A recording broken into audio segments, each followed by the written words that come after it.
હમણાં જોયું કે તાજેતરમાં ગોપાલભાઈ ઇટાલિયા ઉપર હુમલો કરવામાં આવ્યો, ત્યારે આ ભ્રષ્ટાચારી ભારતીય જનતા પાર્ટીને કહેવા માંગીશ, અરે તમારી તાકાત નથી કે આ ગોપાલ ઇટાલિયાની સામે 1 મિનિટ પણ તમે લાઈવમાં ડિબેટ કરવા બેઠી શકો.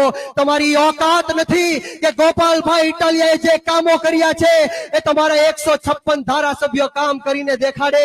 અરે તમારી હિંમત નથી કે ગોપાલભાઈ ઇટાલિયાને તમે ઝુકાવી શકો કે ડરાવી શકો. આ આમ આદમી પાર્ટી આંદોલનની કોખમાંથી જન્મેલી પાર્ટી છે. આજે અમરેલી જિલ્લાની અંદરથી મારે આ જાહેર મંચ ઉપરથી આપ સૌને કહેવું છે કે 18 વર્ણના લોકો, દરેક સમાજ, જ્ઞાતિ અને ધર્મના લોકો આ ભ્રષ્ટાચારી ભારતીય જનતા પાર્ટીના કુશાસનથી થાકી ગયા છે, ત્રાહિમામ પુકારી ચૂક્યા છે.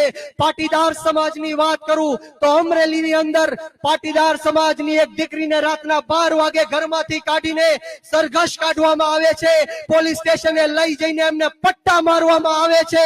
આ હાલત પાટીદાર સમાજની દીકરી સાથે થયું.